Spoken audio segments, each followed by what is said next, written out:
as I have promised you before, today we're going to learn our first class, right? That's gonna be about the verb to be.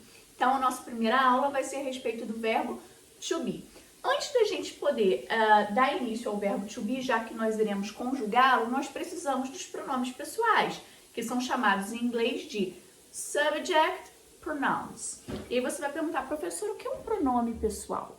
Um pronome pessoal é aquele que serve para substituir o nome das pessoas, tá? Então, onde está a Vanessa? Novamente, Vanessa está no banheiro. Ela foi ao banheiro. Então, ela é um pronome pessoal do caso reto. Vamos dar uma olhada quais são esses pronomes em inglês. Então, nós temos I, que é equivalente a eu, you, equivalente a você. Em português também nós temos, né, tu, que é oficialmente utilizado na conjugação. He, ele, she, ela, it, ele significa ele ou ela para objeto, animal ou lugar.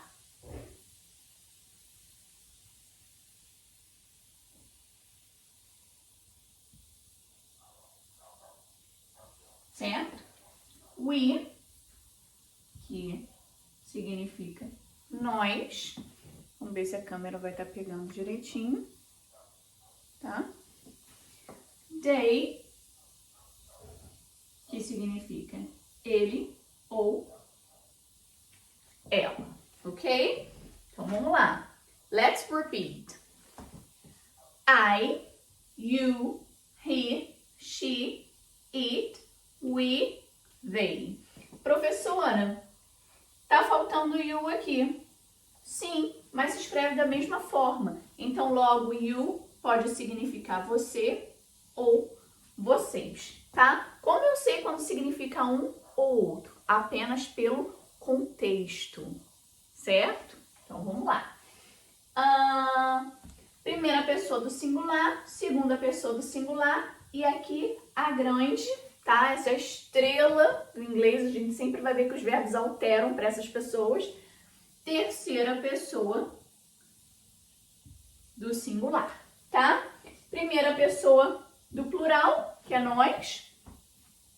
Segunda pessoa do plural seria o you na forma de vocês.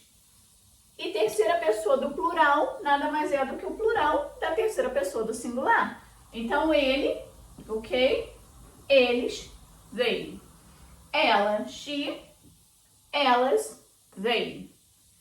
Vários objetos, animais ou locais, né? Apenas um, no caso singular, it, plural, they. Então, quando eles estão no singular, se difere entre gênero, tá? Feminino e masculino, e também entre objeto, animal e lugar.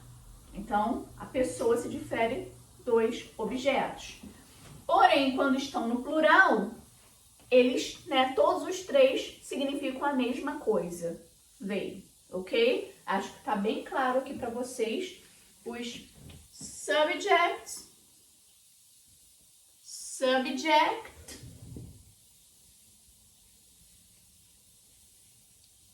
agora que a gente já sabe o significado, tá? Dos pronomes pessoais em inglês, né? Que são chamados de subject pronouns.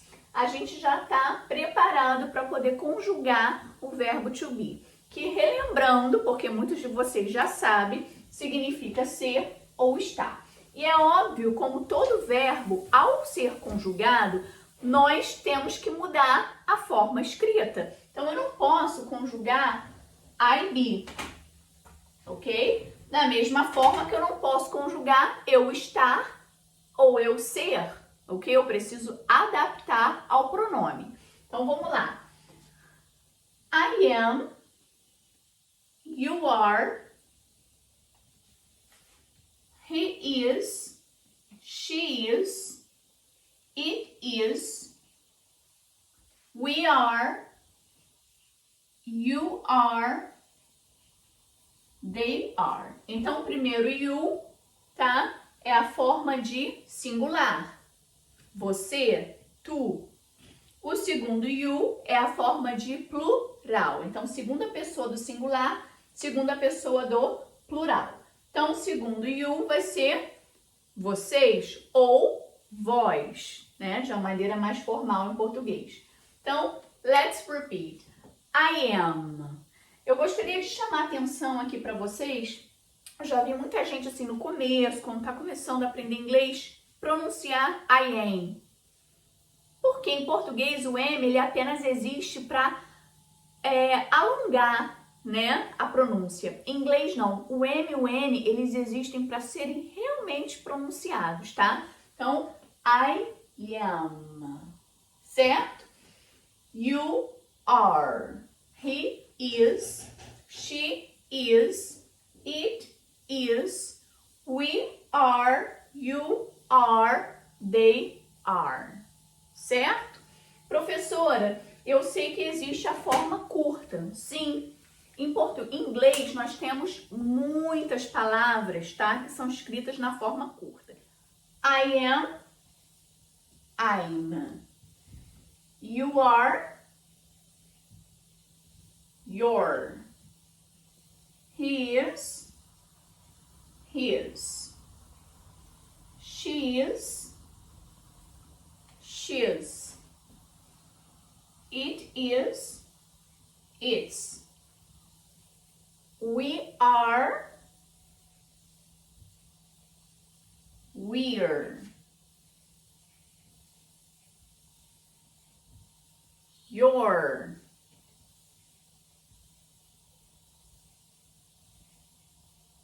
Their. Certo? Então eu corto a primeira letra, tá? E como na verdade a forma curta não é que virou apenas uma palavra, não, são duas palavras unidas por um apóstrofo, tá? Então, você não pode ligar uma letra a outra. Você precisa separar com apóstrofo. Então, onde você tirou a letra, você coloca um apóstrofo e termina a segunda palavra. Aqui foi retirado o A, o I e o A aqui também na primeira, certo? Dúvidas até aqui? Qualquer coisa me mandem as dúvidas no grupo. E agora passando para a conjugação na negativa. O verbo to be, ele é um verbo independente, tá? Então, quando eu quero passar uma frase afirmativa para negativa e essa frase contém o verbo to be, eu apenas acrescento a palavrinha not após o verbo, ok? I am not significa eu não sou ou eu não estou. Vou dar dois exemplos aqui para vocês. Eu não sou brasileira. I'm not Brazilian, certo? Eu não estou em casa. I'm not at home, certo? Então, aqui nós temos dois exemplos. O primeiro significando ser e o segundo significando estar. Então, I'm not Brazilian, eu não sou brasileira. I'm not at home, eu não estou em casa, certo? Então, um verbo, dois significados. Vocês viram agora como se passa o verbo para negativa? Da mesma forma que foi feito com a primeira pessoa, também será feito com as demais, tá? Professor, eu já vi a forma curta também para negativa. Sim, existe. Então, I am not, I'm not. You are not, you aren't. Aí sabe o que acontece? Na primeira pessoa existe apenas uma forma de negativa, tá? Quando você junta o pronome ao verbo to be e isola a palavrinha not. A partir da segunda pessoa em diante, você tem a opção de isolar o pronome e juntar o verbo to be ao not, ou fazer como a primeira, né, como o primeiro pronome aqui. Você junta, você deixa a primeira conjugação, o sujeito ao verbo to be, como na explicação do verbo na afirmativa, e isola o not. Certo? Então, você tem essas duas opções de forma curta do verbo to be. E aí, você faz aqui com os demais. He is not. She is not. Né? Que pode ser isn't. Professora, qual mais usado? O mais usado é o verbo to be adicionado à palavrinha not. Quando nós passamos o verbo to be para interrogativa, nós simplesmente mudamos a ordem entre a conjugação do verbo e o sujeito. Então, por exemplo, you are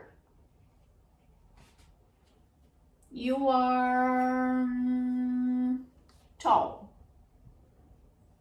Você é alto, certo? Para eu perguntar, você é alto?